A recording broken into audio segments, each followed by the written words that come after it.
Hello everyone, मैं आपका दोस्त शफी अहमद और आप देख रहे हैं हमारा यूट्यूब चैनल दी अकाउंट्स। दोस्तों, आज का हमारा topic GST R1 return filing से है। अगर आप टैली पे काम करते हो तो बहुत ही सिंपल वे में आप GST R1 का रिटर्न आप GST के पोर्टल पे अपलोड कर सकते हो। तो टैली से किस तरीके से GST R1 का रिटर्न फाइल करना है, ये मैं आज आपको लाइव डेमो के साथ दिखाने वाला हूँ। इसलिए दोस्तों, पूरी जानकारी के लिए आप वीडियो के अंत तक बने रहें। और दोस्तों, अगर आप पूरे टैली को अपने मोबाइल में एक्सेस करना चाहते हैं, हर तरह का रिपोर्ट आप जनरेट करना चाहते हैं, आप बिज एनालिस्ट एप्लीकेशन को अपने मोबाइल में डाउनलोड कर सकते हैं। तो मैं उसका लिंक अपने वीडियो के डिस्क्रिप्शन में दे दूंगा। आप वहां से जाकर के अपने मोबाइल में इस एप्लीकेशन को डाउनलोड करके अपने टैली को आप मोबाइल से आप एक्सेस कर सकते हैं। तो चलिए दोस्तों, आज का वीडियो हम लोग शुरू करते हैं। तो दोस्तों, जैसे कि हम सभी जानते हैं कि GST R1 का जो रिटर्न फाइलिंग होता है वो आपका दो तरीके से किया जाता है। एक होता है आपका ऑनलाइन, दूसरा होता है ऑफलाइन। तो ऑनलाइन भी आप रिटर्न फाइल कर सकते हैं, लेकिन जब आपका बल्क में इनवॉइसेस होते हैं, यानी कि नंबर ऑफ इनवॉइसेस बहुत ज़्यादा है, आपके ट्रांजैक्शंस बहुत ज़्यादा हैं, तो ऑनलाइन में आपका टाइम टेकिंग बहुत ज़्यादा लग जाता है। तो ऑफलाइन एक बहुत ही सिंपल सा एक आपका ऑप्शन है, जिसके ज़रिए से आप बहुत ही कम समय में आप अपने GST R1 को फाइल कर सकते हैं। अब इसे कैसे बना करके अपलोड करना है, इसके लिए हम लोग चलते हैं अपने कंप्यूटर के स्क्रीन पे। तो जैसा कि मैंने कहा कि आपका जो टैली प्राइम हो या टैली का कोई भी वर्जन हो, अगर आपको GST पे काम करना है तो आपको टैली के अकॉर्डिंग GST का कॉन्फ़िगरेशन करना होता है। तो जो भी आपका GST का कॉन्फ़िगरेशन होगा वो कर लीजिए। जब आप डे टू डे आपका जब सारा काम हो जाएगा तो फाइनली हमें चले आना है रिटर्न फाइलिंग के रिपोर्ट्स में। तो डिस्प्ले में हम लोग चले जाएंगे और यहाँ पर आपको दिख जाएगा GST रिपोर्ट्स और यहीं पे आपको दिख जाएगा GST R1। तो हमको फाइनली यहीं पे आना था। तो चलिए हम लोग आ जाते हैं GST R1 में। आपका जो भी पीरियड हो, आपका मंथली भी हो सकता है, क्वार्टरली भी हो सकता है। जैसे कि मेरा क्वार्टरली है, ठीक है। अब देखिए, जब हम लोग के GST R1 के रिपोर्ट में आते हैं तो बहुत सारे आपको यहाँ पे टेबल नज़र आ जाते हैं ना। आपका B2B है, B2C है, एक्सपोर्ट है। तो जिस तरह का आपका लेन देन होगा उसी तरह का आपका रिपोर्ट भी जनरेट हो जाएगा। आपको पता है कि हमें इसमें कुछ नहीं करना होता, बस आपका जो सेल का एंट्री है वो अकॉर्डिंग टू टैली होना चाहिए, तभी जाकर के उसी पार्टिकुलर आपके टेबल में उस ट्रांजैक्शन का इफेक्ट पड़ जाता है। लेकिन रिटर्न फाइल करने से पहले आपको एक चीज़ को ज़रूर ध्यान से देखना है, वो है अनसर्टेन ट्रांजैक्शन। ये देखिए साफ लिखा हुआ है करेक्शंस नीडेड। आपको यहाँ पर इसी के आपको राइट साइड में आ जाना है। यहाँ पे आपको ये देखना है कि कहीं ऐसा तो नहीं कि यहाँ पर कोई नंबर दिख रहा है। अगर कोई नंबर्स में है, यानी कि कोई अगर आपका लेन देन उसमें चला गया है, तो इसका माने अगर वो GST से रिलेटेड है, अगर आपका वो सेल का एंट्री वहाँ चला गया है, अगर यहाँ चला गया, अगर आप उससे करेक्शन नहीं करेंगे तो याद रखिए GST R1 के किसी भी टेबल में उसका इफेक्ट नहीं आएगा, ठीक है ना। अगर वो रिलेटेड टू GST है, रिलेटेड टू GST R1 है, तो आपको अंदर जा करके उससे करेक्शन करना पड़ेगा। आपको वहाँ पर दिख जाएगा कि किस टाइप का करेक्शन आपको करना है, ठीक है। अब जैसे कि हमारा ये जो रिपोर्ट्स है वो सिर्फ और सिर्फ B2C से संबंधित है, तो कोई टेंशन वाली बात नहीं है। आपका ट्रांजैक्शन कई टाइप का हो सकता है, तो उसी टाइप से आपका रिपोर्ट भी मिलेगा। बट GST R1 का रिटर्न फाइलिंग का प्रोसेस सेम ही है, चाहे एक टेबल में हो या सारे टेबल में आपका ट्रांजैक्शन हो, आपको टेंशन नहीं लेना। अब देखिए हमें क्या करना है। एक बार तो हमने देख लिया कि हाँ भाई मेरा रिपोर्ट बिल्कुल सही है, कहीं पर कोई किंतु परंतु नहीं है। अब सीधा हमें कहाँ चले आना है, एक्सपोर्ट में। यहीं पर आपको ये राइट साइड में आपको ऊपर में दिख जाएगा, हमें एक्सपोर्ट में चले आना है। अब यहीं पर आपको दिख जाएगा GST रिटर्न, है ना।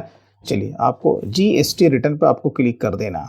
GST कि जैसे हम लोग रिटर्न पे क्लिक करते हैं तो यहाँ पर आपका फाइनली जो भी पीरियड है वो भी यहाँ पर आपको शो कर रहा है, और यहाँ पर जो कि आपका डिटेल्स है ना, क्योंकि हमारा ये B2C से रिलेटेड है, तो यहाँ पर हमारा जो स्टेट है और प्लस जो परसेंटेज में हमने सेल को दिखाया है अगेंस्ट B2C, वो रेट भी आपको यहाँ पे दिखा रहा है। अब जैसे हम लोग यहाँ पर इंटर मारते हैं तो आप यहाँ पर अपने सारे ट्रांजैक्शन को यहाँ पे देख भी सकते हैं, है ना। अब अभी भी अगर आपको लगता है कि इसमें कुछ करेक्शन हो सकता है, हमने कुछ एंट्री गलत ले लिया है, तो आप यहाँ पर से करेक्शन कर सकते हैं। तो जो हमारा यहाँ पर रिपोर्ट जो शो कर रहा है ये हमारा रहा टैक्सेबल अमाउंट, और इस पे SGST एंड CGST जो कि चार्ज किया गया है वो आपका इतना इतना है, ठीक है ना। तो टोटल हम पर जो GST की लायबिलिटी बन रही है वो इतनी बन रही है, ये हमारा रिपोर्ट बोल रहा है। अब देखिए हम लोग एस्केप मार के पीछे आ जाते हैं। अब अगर आपको कुछ इसमें और भी कॉन्फ़िगरेशन करके अगर देखना है, मैं देखने के पर्पज़ से बोल रहा हूँ, आप यहाँ पर कॉन्फ़िगर पे क्लिक कर दीजिएगा और यहाँ पर शो पार्टी का अगर जीएसटी नंबर देखना है इसको यस कर दीजिए, शो सेक्शन देखना है इसे यस कर दीजिए, जीएसटी का स्टेटस देखना है इसे यस कर दीजिए। तो यहाँ पर देखिए सेक्शन आपका B2C यानी कि स्मॉल, यहाँ पर वो सेक्शन में शो करने लगा है ना। तो इस तरीके से आप अपने रिपोर्ट को यहाँ पर आप देख सकते हैं। अब फाइनली हमें इसे एक्सपोर्ट करना है, तो याद रखिएगा जब भी आप इसे एक्सपोर्ट करें तो सोच समझ के करें। एक बार अगर ये एक्सपोर्ट हो गया तो दोबारा आप इस तरीके से एक्सपोर्ट नहीं कर पाएंगे, यानी कि वो यहाँ पर आपका कोई भी डेटा नहीं दिखेगा। इसलिए आपको कोई भी काम करना सोच समझ के करना है। तो मुझे लग रहा है कि मेरा डेटा बिल्कुल सही है। अब मैं करूँगा एक्सपोर्ट, तो यहाँ पर एक्सपोर्ट का चलिए टैब दिया हुआ है एक्सपोर्ट। अब देखिए अब जो आप जो इसे एक्सपोर्ट करेंगे तो कौन से फॉर्मेट में, हमें डायरेक्टली जीएसटी के पोर्टल पे इसे अपलोड करना है, तो इसके लिए जेएसएन फाइल होता है, एक्सेल फाइल नहीं होता। तो राइट साइड में आपको दिख जाएगा फाइल का फॉर्मेट, ठीक है, इस पर आपको क्लिक कर देना है। तो यहाँ पर देखिए आपको दिख रहा है ना, ये लास्ट वाला आपका है जेएसएन फाइल। तो चलिए हम लोग जेएसएन फाइल को ले लेते हैं। अब यहाँ पर देखिए आपका जेएसएन फाइल शो होने लगा है और प्लस आपका ये कहाँ सेव हो रहा है वो भी आपको शो कर रहा है। आप चाहें तो फाइल का जो पाथ है आप यहाँ पर से इसे चेंज भी कर सकते हैं, ठीक है। चलिए अब हम क्या करेंगे, फाइनली इसे एक्सपोर्ट करेंगे। ये देखिए, चलिए एक्सपोर्ट करते हैं। फाइनली उस पाथ पर लेकर के आ चुका है। तो यहाँ पर आपको वो जेएसएन फाइल आपको दिख जाएगा, ये हमारा फाइल है। और यहाँ पर आप देखेंगे जो इसका फाइल का जो टैब है, यानी कि हम लोग जिसे एक्सटेंशन कहते हैं फाइल का, वो जेएसएन फाइल यहाँ पे आपका शो हो रहा है। अब हम लोग चलते हैं सीधा अपने जीएसटी के पोर्टल पे। चलिए जीएसटी के पोर्टल पे आना है, यहाँ पर आपको लॉगिन कर लेना है अपने यूज़र आईडी एंड पासवर्ड से। स्क्रॉल करके आपको नीचे आना है, यहाँ पर आपको दी जाएगा रिटर्न डैशबोर्ड, फाइनेंशियल ईयर यहाँ पर ठीक है। यहाँ पर से क्वार्टर को आपको सेलेक्ट करना है, जैसे कि हमारा 3rd क्वार्टर है, बाय डिफ़ॉल्ट आएगा दिसंबर, देन सर्च। नीचे आना है, ये रहा आपका GSTR1। यहाँ पर आप देखोगे ऑनलाइन भी है और प्लस यहाँ पे ऑफलाइन भी है, तो हमें कहाँ जाना है, ऑफलाइन। चलिए यहाँ पर चूज फाइल पे आपको क्लिक करना है और जहाँ पे आपका फाइल सेव है उसे आपको सेलेक्ट कर लेना है। चलिए ये रहा हमारा जेएसएन फाइल, देन ओपन। तो देखिए यहाँ पर जो एरर का जो रिपोर्ट है इसमें लिख के आ रहा है NA, इसका मतलब होता है नॉट एप्लीकेबल, यानी कि हमारा इसमें कुछ भी एरर नहीं है। और यहाँ पर यह मैसेज भी आ रहा है, वो क्या लिख के आ रहा है, द वैलिडेशन प्रोसेस में टेक अप टू 15 मिनट्स। तो ठीक है, हम लोग इसे अगेन कुछ समय के बाद इसे चेक करेंगे कि इसका इफेक्ट वहाँ पर आया है या फिर नहीं आया है। चलिए चंद मिनटों के बाद हमें अगेन आना है और यहाँ पर से आपको सेलेक्ट करके सर्च कर देना है।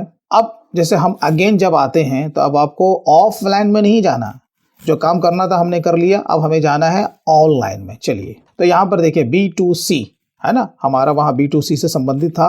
तो यहाँ पर B2C में एक ट्रांजैक्शन दिख रहा है, जैसे हम लोग क्लिक करेंगे तो यहाँ पर देखें वो आपका इफेक्ट आपका पूरे तौर पे यहाँ पे आ चुका है। तो हमारा काम हो गया ना। अब जैसे कि हमारा केवल B2C ही था, अब आपका मैंने कहा कि जिस तरह का लेन देन रहेगा वो सारे टेबल में इसका इफेक्ट ऑटोमेटिक पड़ जाएगा।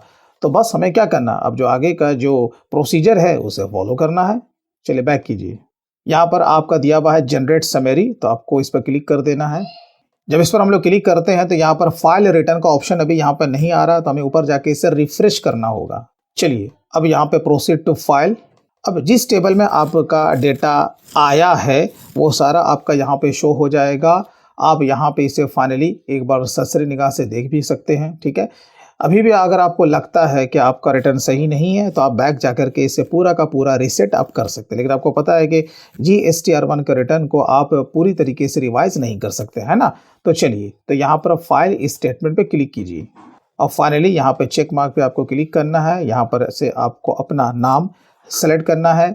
अब इसे वैलिडेट करना है तो DSC या फिर EBC, तो मैं लूँगा EBC। चलिए यहाँ पर आपके रजिस्टर्ड मोबाइल पे या फिर ईमेल पे आपका OTP गया है, वो OTP यहाँ पे पुट अप करेंगे, वेरीफाई।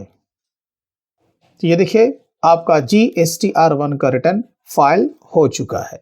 तो दोस्तों इस तरीके से बहुत ही सिंपल वे में आप टैली से अपने GSTR1 का रिटर्न फाइल कर सकते हैं। तो दोस्तों इसी तरीके से अगर आप इस चैनल के माध्यम से कुछ सीखना चाहते हैं तो आप हमारे चैनल को सब्सक्राइब ज़रूर कर लें। तो चलिए दोस्तों फिर मिलते हैं किसी तरीके से और टॉपिक के साथ, तब तक के लिए take care and bye bye.